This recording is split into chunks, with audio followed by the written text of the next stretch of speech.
بسم اللہ الرحمن الرحیم۔ السلام علیکم طالبات، امید ہے اللہ کے فضل و کرم سے آپ خیریت سے ہوں گی۔ اللہ تعالیٰ آپ سب کو اپنی حفظ و امان میں رکھے۔ طالبات، میں امید کرتی ہوں کہ آپ اپنے اس وقت کا بڑا مثبت استعمال کریں گی اور اپنا ٹائم ضائع نہیں کریں گی۔ آج میں نے آپ کو اقبال کی غزل پڑھانی ہے۔ اقبال کی غزل پڑھانے سے پہلے میں تھوڑا سا آپ کو یہ نصیحت کروں گی کہ آپ مہربانی کر کے اس کو ذرا توجہ سے سنیں، کیونکہ اقبال کی فکر اور اس کے نظریات بڑے وسیع اور جامع ہیں، اور ان میں اتنی وسعت ہے اور ایک دوسرے سے وہ اس طرح کنیکٹڈ ہیں کہ آپ بہت سارے اصطلاحات، علامات کو سمجھے بغیر اقبال کے اشعار کو سمجھ ہی نہیں سکتے۔ تو اقبال کی غزل پڑھانے کے دوران ہی جو اس میں آنے والے الفاظ ہیں جو اقبال کے ہاں اپنے خاص مفہوم میں ظاہر ہوئے ہیں، جن کے لغوی معنی یا اس سے قبل معنی کچھ اور تھے، لیکن اقبال کا کمال یہ ہے کہ اس نے ان الفاظ، ان مجازی الفاظ میں عشق کی حقیقی کی روح پھونکی ہوئی ہے۔ تو غزل شروع کرتے ہیں اللہ کا نام لے کر۔ پہلی غزل آپ کے سلیبس میں جو شامل ہے، یہ ان کے مجموعہ کلام بال جبریل سے لی گئی ہے۔ فنی حوالے سے دیکھا جائے تو یہ غیر مردف غزل ہے۔ غیر مردف آپ سمجھتی ہیں کہ غزل کی پہچان ہی یہ ہے کہ اس کا ہر شعر جدا مفہوم رکھتا ہے، جس کا ایک دوسرے سے کوئی تعلق نہیں ہوتا، لیکن یہ ایک ردیف اور قافیے کی پابندی اس میں لازمی ہوتی ہے۔ غزل کا پہلا شعر جسے ہم مطلع کہتے ہیں، اس کے دونوں مصرے ہم قافیہ اور ہم ردیف ہوتے ہیں، اور پھر ہر شعر کا دوسرا مصرع پہلے شعر کا ہم ردیف اور ہم قافیہ ہوتا ہے۔ تو یوں یہ غزل کا جو مطلع ہے، اس میں ردیف نہیں ہے، قافیہ ہے۔ ردیف وہ لفظ یا چند الفاظ جو غزل کے پہلے شعر کے آخر، دونوں مصروں کے آخر میں، پھر ہر شعر کے دوسرے مصرے کے آخر میں بار بار دہرائے جائیں، وہ ردیف کہلاتے ہیں، اور ردیف سے پہلے آنے والے ہم وزن الفاظ قافیہ کہلاتے ہیں۔ تو آپ اپنے کتاب میں دیکھ سکتی ہیں کہ اس میں ردیف نہیں ہے بلکہ قافیہ ہے۔ تو یہ ایک غیر مردف غزل ہے۔ فنی حوالے سے اس کا جائزہ لیتے ہوئے ہم شروع کرتے ہیں۔ غزل کا پہلا شعر ہے کہ جب عشق سکھاتا ہے آداب خودآگاہی، کھلتے ہیں غلاموں پر اسرار شہنشاہی۔ جب عشق سکھاتا ہے آداب خود آگاہی، خود آگاہی، خود سے واقف ہونے کے آداب جب سکھاتا ہے عشق، یعنی جب عشق انسان کو خود آگاہی کے آداب سکھا دیتا ہے۔ خود آگاہی کے آداب سے مراد یہ ہے کہ وہ اپنے آپ کو پہچاننے لگ جاتا ہے، یا وہ معرفت ذات حاصل کر لیتا ہے، تو پھر کیا ہوتا ہے کہ کھلتے ہیں غلاموں پر اسرار شہنشاہی، غلاموں پر بادشاہت کرنے کے اسرار کھل جاتے ہیں۔ اسرار سر کی جمع ہے، سر راز کو کہتے ہیں، کہ غلاموں پر یہ راز کھل جاتے ہیں کہ کس طرح اس غلامی میں ہوتے ہوئے بھی ہم بادشاہت کیسے کر سکتے ہیں۔ کس وقت کھلتے ہیں یہ راز؟ جب وہ عشق کے راستے پر قدم رکھتا ہے اور بتدریج وہ اپنی ذات سے آگاہی حاصل کر لیتا ہے۔ صوفیاء کا قول ہے کہ من عرف نفسہ فقد عرف ربہ، کہ جس نے اپنے آپ کو پہچان لیا اس نے اپنے رب کو پہچان لیا۔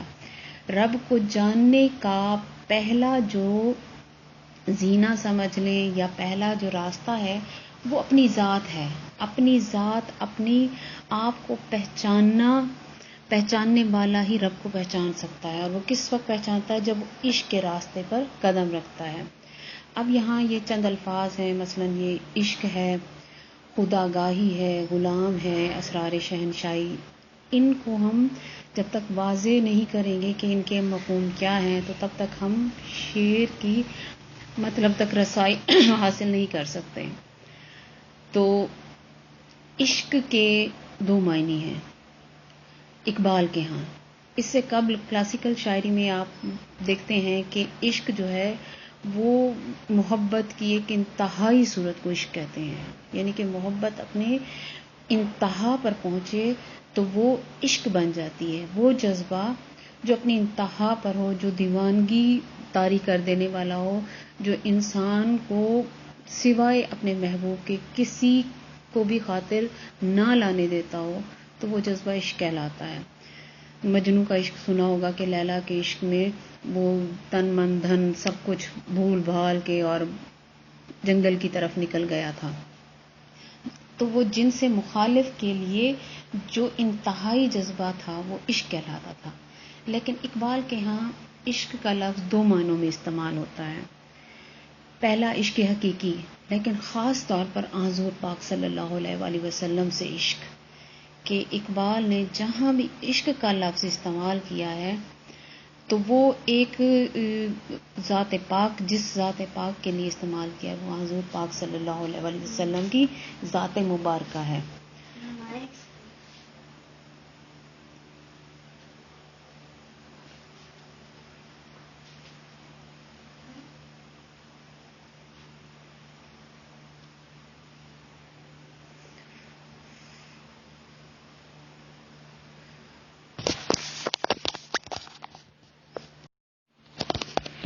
اقبال کا کلام اٹھا کر دیکھ لیں تو آپ کو جا بجا حضور پاک صلی اللہ علیہ وآلہ وسلم کے عشق کے حوالے سے جذبات نظر آئیں گے۔ نگاہ عشق و مستی میں وہی اول وہی آخر، وہی قرآن وہی فرقان وہی یاسی وہی طٰہٰ۔ اور وہ کون سا شعر تھا کہ عقل و دل و نگاہ کا مرشد اولی ہے عشق، عشق نہ ہو تو شرع و دین بت کدائے تصورات۔ اور اگر ہو عشق تو ہے کفر بھی مسلمانی، نہ ہو تو مرد مسلمان بھی کافر و زندیق۔ یعنی کہ حضور پاک صلی اللہ علیہ وآلہ وسلم سے اگر عشق نہیں ہے تو وہ مسلمانی ہی نہیں ہے۔ بہرحال یہ اقبال کی اپنی محبت تھی۔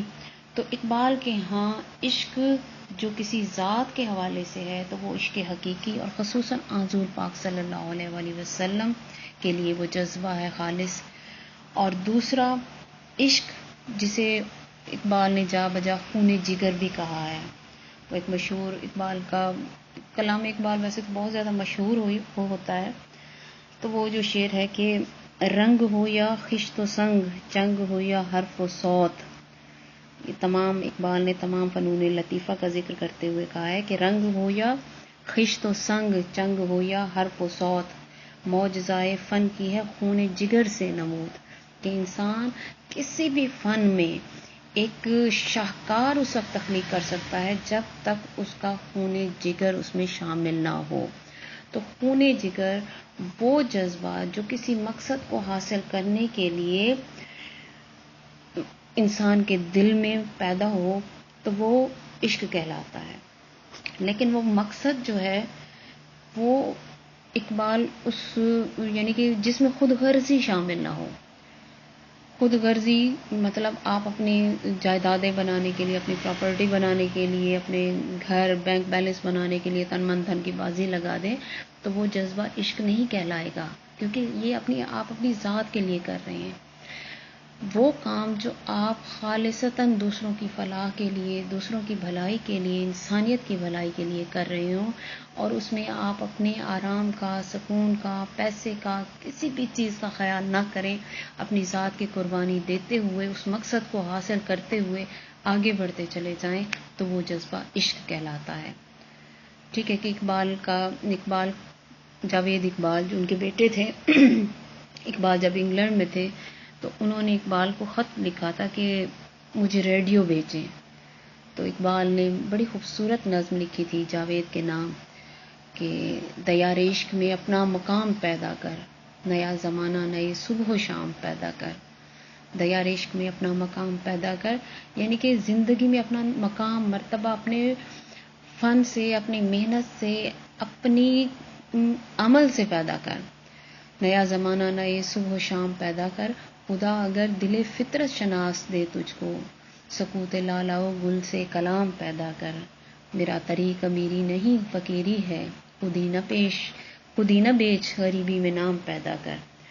تو یہ اقبال کے ہاں عشق، اب آپ کو سمجھ آ گئی ہوگی کہ اقبال جہاں عشق کا لفظ استعمال کرتے ہیں تو وہ سیاق و سباق کے حوالے سے دیکھا جا سکتا ہے. اگر کسی ذات مبارک کے حوالے سے ہے تو وہ صرف حضور پاک صلی اللہ علیہ وسلم کی ذات پاک ہے، اور اگر کسی اور کانٹیکسٹ میں آ رہا ہے تو سمجھ لیں کہ وہ پرخلوص جذبہ، وہ بے لوث جذبہ جو دوسروں کے لیے دل میں ہو تو وہ بھی عشق کہلاتا ہے. اچھا، دوسرا ہے خود آگاہی کا لفظ. خود آگاہی معرفت ذات. اب اپنی ذات کی پہچان دو حیثیتوں سے. نمبر ایک، پہلی تو بحیثیت انسان، کہ ہم انسان ہیں اس لیے اپنے آپ کو پہچاننا. اللہ تعالیٰ نے انسان کو اشرف المخلوقات کہا ہے کہ تمام مخلوقات میں افضل جو ہے یا جس کو شرف حاصل ہے انسان، وہ مخلوق ہے. تو اس حوالے سے جو انسان اپنے آپ کو پہچاننا شروع کر دیتا ہے کہ اگر اللہ تعالیٰ نے ایک حقیر ترین کیڑے کو بھی بے مقصد نہیں بنایا تو جس مخلوق کو وہ اشرف المخلوقات کہہ رہا ہے تو اس کا بنانے کا، اس کی تخلیق کا مقصد ظاہر ہے بہت اعلیٰ عرفہ ہوگا. سمجھ آئیے؟ وہ ایک واصف علی واصف ایک واقعہ بیان کرتے ہیں کہ ایک مرتبہ حضرت موسیٰ علیہ السلام نے اللہ تعالیٰ سے پوچھا کہ یا اللہ تو نے چھپکلی کو کیوں پیدا کیا، اتنی حقیر سی اور اتنی جسے کراہت آئے. تو اللہ تعالیٰ کو نے اس بات کو برا مانا کہ اس کی تخلیق میں نقص نکالا جا رہا ہے، کہ نعوذ باللہ من ذالک، اللہ تعالیٰ بغیر سوچے سمجھے تخلیق کرنے والا ہے. وہ جو حکیم ہے، وہ جو دانا ہے، جو ہر جگہ کہتا ہے کہ وہی جاننے والا ہے. تو اللہ تعالیٰ نے فوراً موسیٰ کو کہا کہ اے موسیٰ، کل چھپکلی مجھ سے پوچھ رہی تھی کہ تو نے موسیٰ کو کیوں پیدا کیا. تو یہ واقعہ بتانے کا مطلب یہ کہ اللہ تعالیٰ کی ہر چیز پرفیکٹ ہے، ہر چیز اپنے وجود کی معنویت رکھتی ہے. تو ایک حقیر چھپکلی کی تخلیق پر بھی اللہ تعالیٰ کو یعنی کہ اتنا یقین ہے کہ اس نے بے مقصد نہیں پیدا کیا کہ اس پر اعتراض کرنے والے کو اللہ تعالیٰ نے نبی ہوتے ہوئے بھی جھٹک دیا تھا. تو انسان جس کو اشرف المخلوقات بنایا گیا ہے تو وہ کیسے خدا نخواستہ کہ بے مقصد ہو سکتا ہے. لیکن یہ انسان اپنی پھر، کیونکہ قرآن میں اللہ تعالیٰ فرماتا بھی ہے نا کہ کانا ظلومن جہولا، کہ وہ ظالم بھی ہے اور جاہل بھی ہے. تو وہ اپنی جانوں پر بھی ظلم کرنے والا ہے. اسے اپنی اہمیت کا خود پتہ ہی نہیں ہے، وہ جانتا ہی نہیں ہے کہ وہ خود کیا ہے.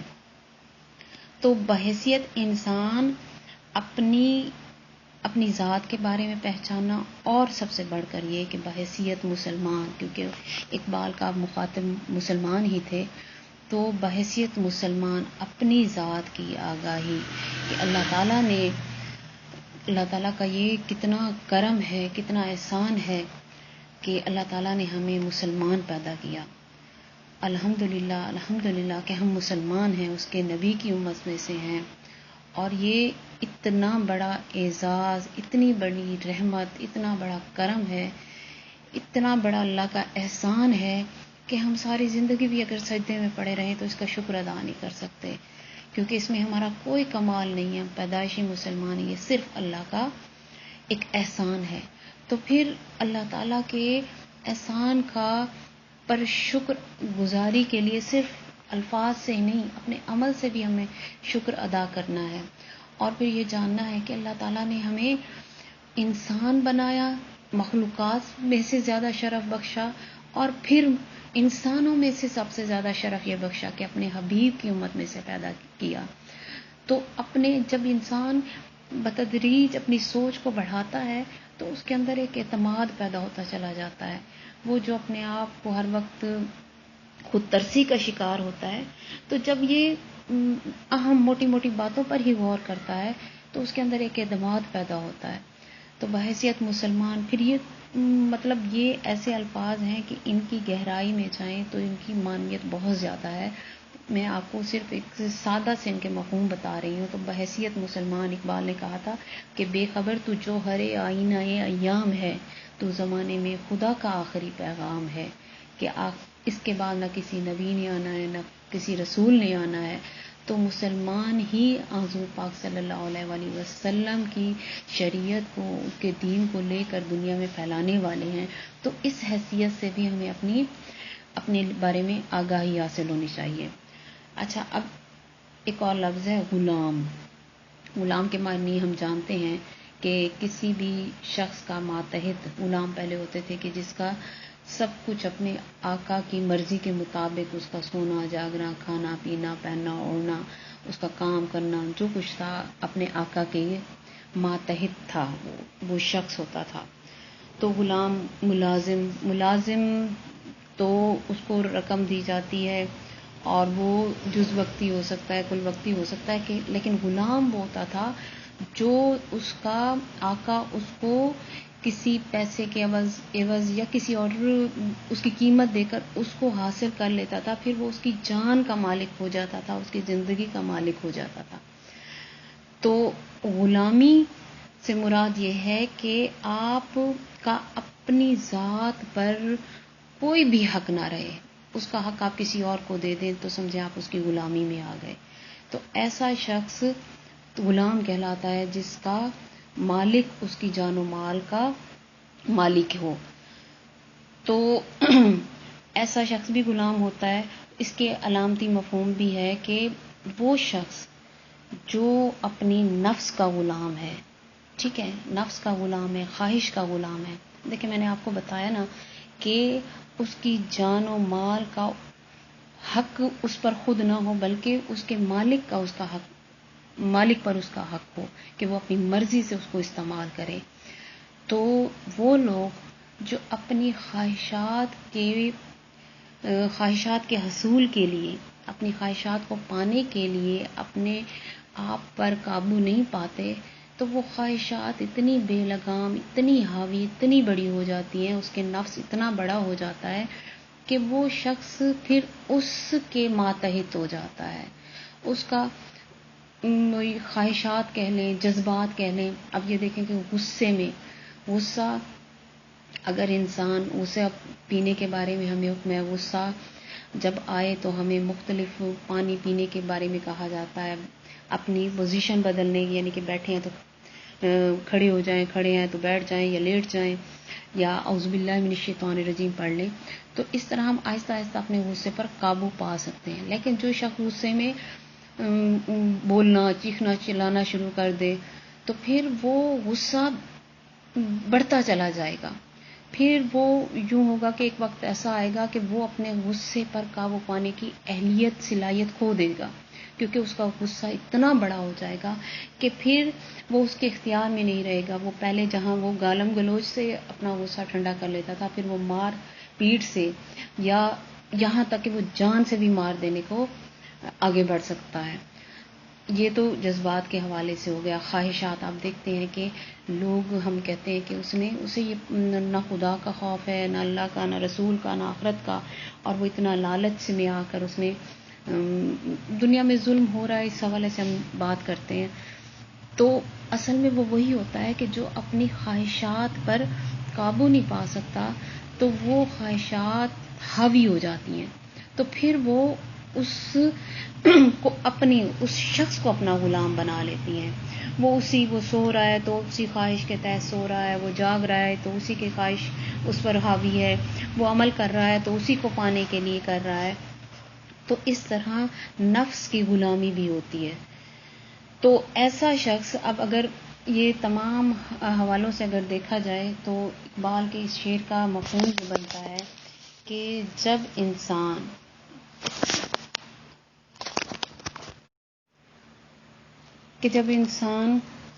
کسی بامقصد عمل کے تحت اپنی صلاحیتوں سے واقف ہوتا چلا جاتا ہے، یعنی کہ عشق کو اگر آپ وہ خون جگر کے مفہوم میں لیں، تو وہ شخص جو کسی مقصد کو پانے کے لیے آگے بڑھتا ہے تو اس پر خود اس کی ذات کی معنویت آشکار ہوتی چلی جاتی ہے، اسے اپنی صلاحیتوں کا اندازہ ہوتا چلا جاتا ہے، اسے اپنی خامیوں کا بھی اندازہ ہوتا چلا جاتا ہے، اور پھر وہ اپنے نفس کی غلامی میں ہوتے ہوئے جو اس کی حالت ہوتی تھی وہ اس سے نکلتا چلا جاتا ہے. پھر وہ اس مقام پر پہنچ جاتا ہے کہ وہ اس کا نفس اس کی مرضی کے تابع آ جاتا ہے. وہ کیا تھا کہ اسرار شہنشاہی کے حوالے سے وہ بڑا پیارا سا شعر ہے کہ جنگ کا جیتنا اور ہے دل جیتنا اور، یوں اگر دیکھوں تو ہارا نہیں ہارا ہوا میں. کہ ایسا شخص جو کسی کے لیے جد و جہد کر رہا ہو، کوشش کر رہا ہو، تو پھر آہستہ آہستہ لوگوں کے دل میں اس کے لیے عزت اور احترام بڑھتا چلا جاتا ہے. ممکن ہے کہ وہ اس مقصد کو نہ پا سکے، اس کو وہ مقصد حاصل نہ کر سکے، لیکن اللہ تعالیٰ اس کے صلے میں دوسروں کے دلوں میں اس کے لیے محبت اور عقیدت کے جذبات رکھ دیتا ہے. پھر اس کے جسم پر لباس سادہ ہو اور اس کا شاہانہ انداز نہ بھی ہو، تب بھی وہ دلوں پر حکمرانی کرتے ہوئے وہ اس پر یہ راز کھل جاتے ہیں کہ یہ ایک، کیا کہنا چاہیے، کہ یہ بھی تو ایک بادشاہت ہے کہ آپ دلوں پر راج کریں. سمجھ آئی ہے کہ اب اقبال اس شعر میں یہ کہنا چاہتے ہیں کہ اگر آپ کسی مقصد کو پانے کے لیے دوسروں کی بھلائی کے لیے اگر کچھ کرتے ہوئے آگے بڑھتے ہیں، تو پھر آپ کا نفس جو راستے میں آپ کا رکاوٹ بنے گا، تو آپ اپنے مقصد پر فوکس کرتے ہوئے اپنے نفس کو پیچھے چھوڑتے چلے جائیں گے، اپنی خواہشات کو پیچھے چھوڑتے چلے جائیں گے، اپنی آرام کو خیال نہیں رکھیں گے، اپنے کھانے پینے کا خیال نہیں رکھیں گے. ایسی بڑی مثالیں ہیں، آپ دیکھتے ہیں کہ لوگ پرواہ نہیں کر رہے ہوتے اپنی صحت کا، اپنے کھانے پینے کا، اپنے گھر بینک بیلنس کا، بلکہ وہ مقصد میں آگے بڑھتے جا رہے ہوتے ہیں، اور پھر لوگ ان کی بے تحاشا عزت کرنا شروع کر دیتے ہیں، لوگ ان کا احترام شروع کر دیتے ہیں، وہ کسی بادشاہ سے بھی زیادہ ان کی اہمیت ہوتی ہے. صوفیاء کرام دیکھ لیں، جنہوں نے آئے تھے، عرب سے آئے تھے اور یہاں آ کر انہوں نے لوگوں کے دلوں پر حکمرانی کی ہے.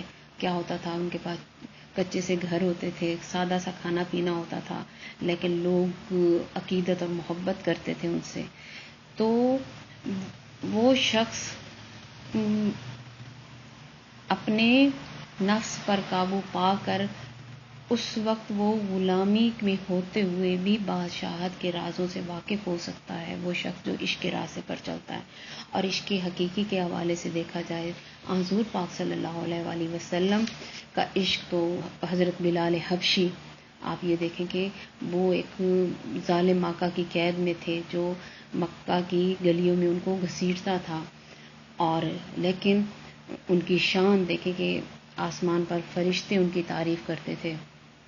اور جب منافقین نے کہا کہ بلال اذان صحیح نہیں دے سکتے کیونکہ وہ اشہد ان لا الہ کی بجائے اشہد اللہ، ان کی زبان میں وہ اس کے ظالم آقا نے جب زبان پر کوئلہ رکھا تھا تو وہ صحیح تلفظ ادا نہیں کر سکتے تھے، تو منافقین نے اس بات کو ایشو بنا کر